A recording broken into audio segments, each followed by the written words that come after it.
you could also be called the bitter enders, right? You stay to the bitter end. Thank you very much, because I hope my end isn't bitter. But thank you very much for staying. Thank you, Alex. Thank you, Jonathan. Thank you, all of the JNS family, for giving me this opportunity to speak.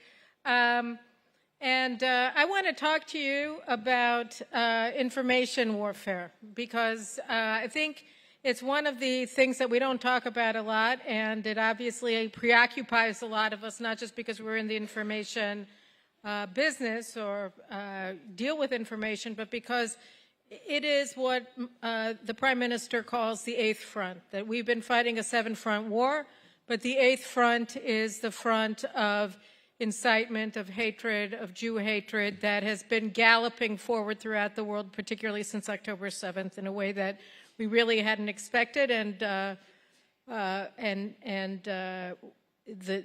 nature and velocity of the spread is something that I don't think we've ever seen before.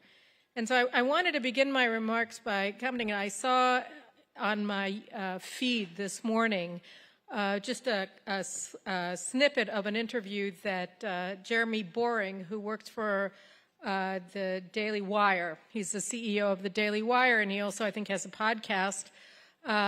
He was interviewed by another podcaster, and he said there that, in the clip that I saw, that every time that he writes something pro-Israel, that he's immediately swamped, he's not Jewish, by dozens of talkbacks accusing him of, I don't know what, the blood libel, of whatever anti-Semitic diatribe is du jour on that particular day, so that every single time that he says something in support of Israel, he gets smacked. He gets smacked by dozens and dozens, if not hundreds and hundreds, of comments by users who attack him as a Jew, and he's not Jewish. And we also see something else, which is that TikTok, as soon as TikTok entered the American market, we saw a direct correlation between TikTok's rise or penetration of the American media market and the rise of anti-Semitism in the United States. That is, the platform itself was a direct disseminator and spreader of anti-Semitism throughout the U.S. bloodstream. And so the more people were on TikTok, the more people were anti-Semitic, almost in a one-to-one ratio.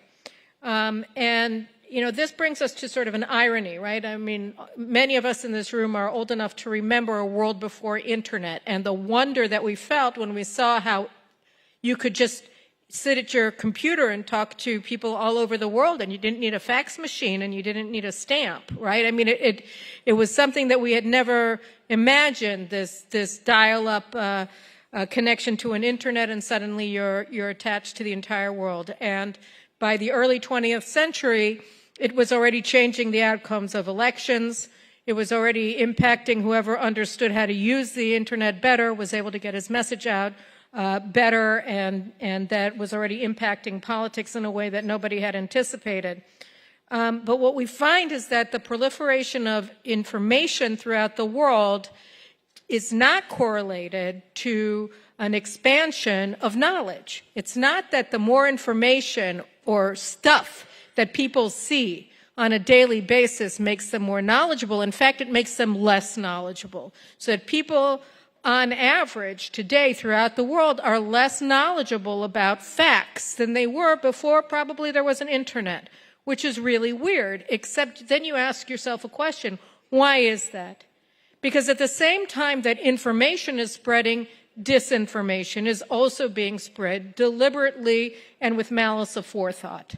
And so what is it about disinformation that makes it more amenable to adoption by users of platforms like TikTok, like Twitter, or X, or Facebook, or what have you, Instagram?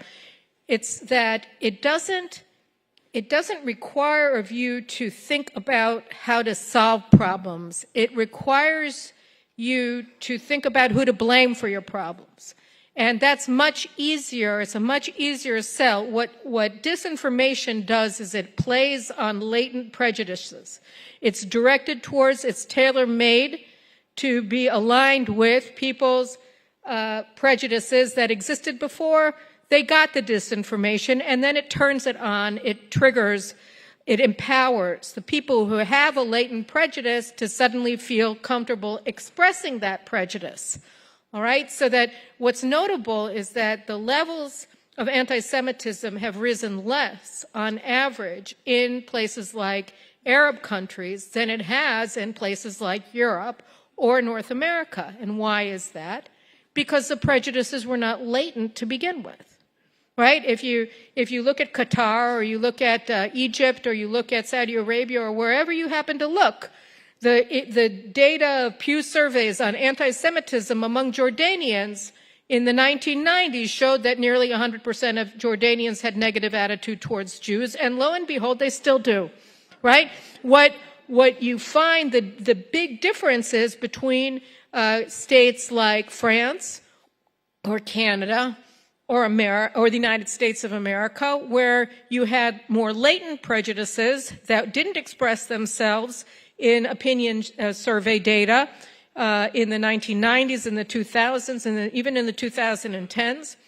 But it is now triggered by the likes of deliberate dissemination of prejudice against Jews on these platforms by state actors, including, of course, Qatar, Turkey, China, Russia, Iran, Pakistan, etc. And these are deliberate operations by governments, and it's also by individuals. Now, if you go back for a second to the Boring statement from this morning, not boring as in boring, but Jeremy Boring, I think it's B-O-E-R-I-N-G, I'm not sure. But what is attacking him? What are those dozens and dozens of comments on every pro-Israel statement that Jeremy makes? Well, many of them are likely not people, but bots, so that they're automated responses that are triggered by an algorithm that is aligned to pro-Israel messaging. So it's triggered by a pro-Israel statement, pro-Israel phrase, whatever it happens to be. And so it goes to him automatically, right? And it drives traffic away from him. Maybe he'll lose subscribers. And on the other hand, you find over time, and what we've seen is that these influencers, these podcasters, broadcasters, authors, whatever it happens to be, they may have spent most of their time talking about widgets. But if they talked about widgets and then suddenly threw in something about how Jews control Hollywood, then suddenly that statement got 300,000 more views than anything that they had said about their normal subject matter of widgets. So that you have somebody who talked about something having nothing to do with Jews, like, for instance, male fitness. We've seen a lot of that in the so-called manosphere. And then suddenly when they start introducing anti-Semitism to their statements, they become world famous. And they become massively respected as experts on the issue of Jews controlling everything nefarious on planet Earth. And so if you're looking to get the maximum number of subscribers to your podcast or to whatever it is that you're selling, then the way to do it, you find, is by trucking in anti-Semitism, is by disseminating anti-Semitic messaging, and being giving approval to others to feel comfortable in their own anti-Semitism or to adopt anti-Semitism as a calling card, even if they hadn't really thought too much about Jews in the past and certainly hadn't really thought about hating us. And obviously, you see that very clearly in the woke right, that they're responding not only, it's not that, somebody who suddenly discovered that Israel is the root of all evil when she was praising Israel after October 7th. It's not that she suddenly found some deeper truth. Rather, she found the deeper truth of marketing, so that it's a deeper truth of a bottom line financially, which then brings us to the question of, well, what do we do? And so democracies, places that have freedom of speech, are in, actually, first I just want to mention one other thing, which is that the general institutions that we've relied upon to be telling the truth, or at least being capable of disseminating information that was real, are the media and academia, right? I mean, these are two sort of classic institutions that if you had the good housekeeping, stamp of Harvard University or of the New York Times, then that was true. I read it in the Times, right? How many times have we said that? We're quoting an article. It was an article I read in the New York Times some weeks ago, right? And then everybody believes you, right? That's how it was all of the years previous. And now we have a situation where the New York Times gets a Pulitzer Prize for a front page photo showing a child who suffers from cystic fibrosis, and it's used as a blood libel to say that Israel is starving children in Gaza, right? They took out of that, they edited out of that photo the little boy's brother, who is a normal, healthy, well-fed toddler, right? They didn't want that in there, so they took it out. And so you have the New York Times disseminating blood libel on purpose, deliberately, with a malice aforethought. And then you have things like settler colonial studies, right, in top-ranked universities when there's no such thing. So it's all completely imaginary, made-up stuff. And people write books about settler colonialism. I don't know. I live in a frat. I've never seen a colonialist in my neighborhood. And it's all just suburban housewives, so I mean, and by the way, that's where King David was born. So it's a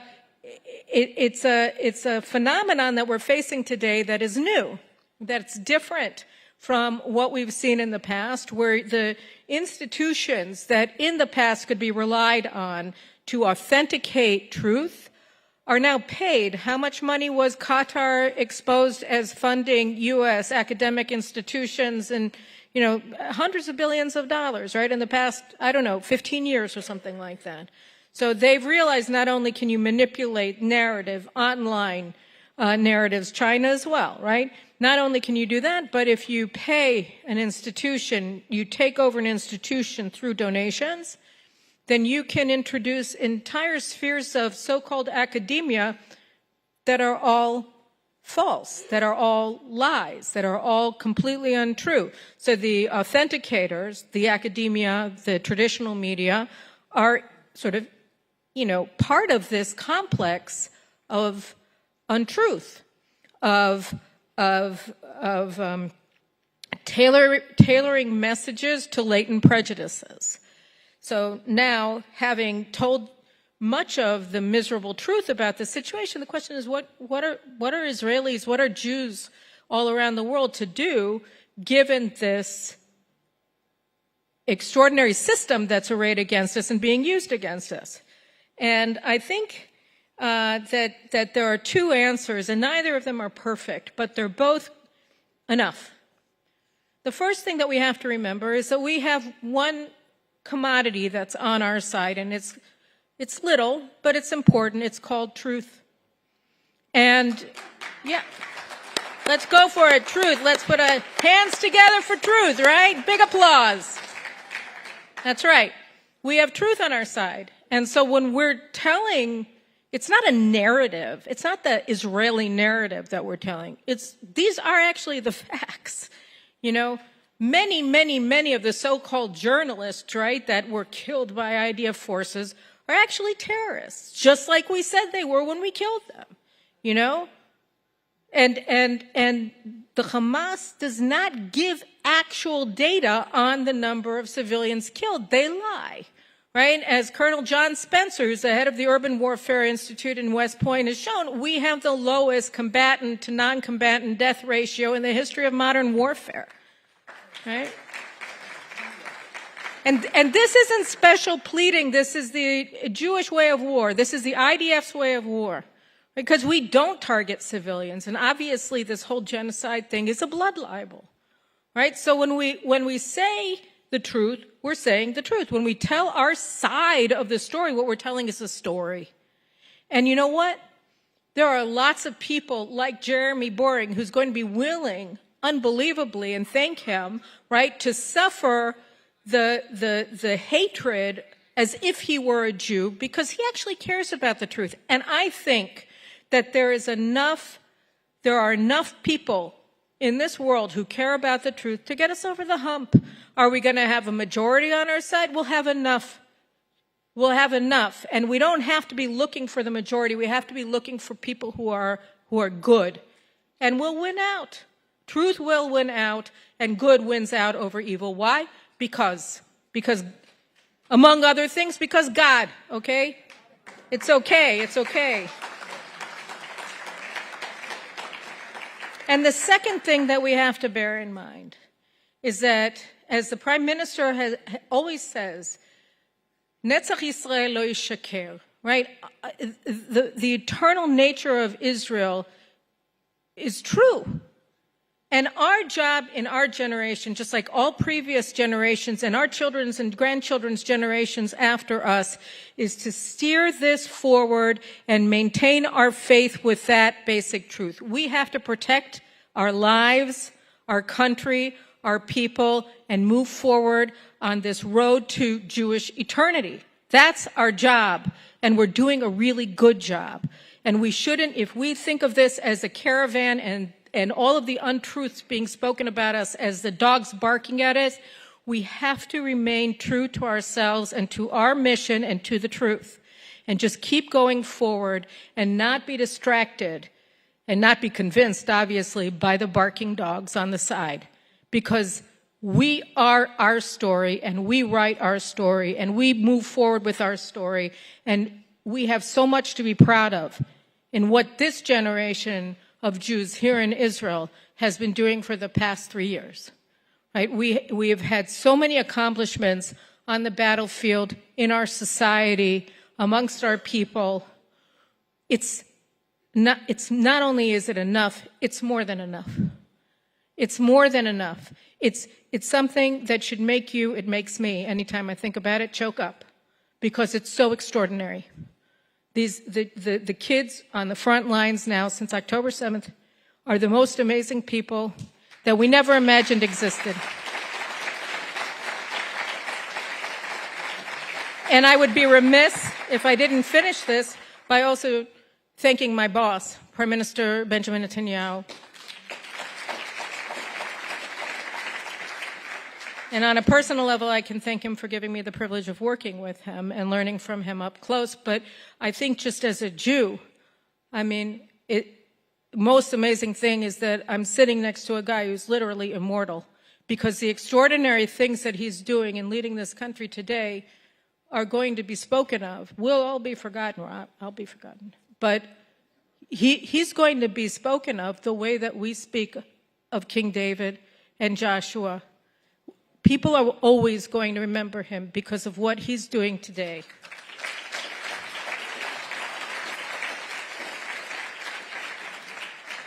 And we have to recognize how blessed we are to have him. And so I want to thank you. I want to again reinforce the message. Yeah, nobody promised us a rose garden, right? And anyway, they're full of thorns. And when you look at our people, you realize they are roses amongst the thorns, just like it says in the Song of Songs. And we're lucky and we're blessed. And we shouldn't feel tired and sad because it's hard. We should realize how lucky and blessed we are to be living at this time when we move forward to a new era of Jewish history, thanks to our extraordinary children and ourselves and our leader. Thank you very much.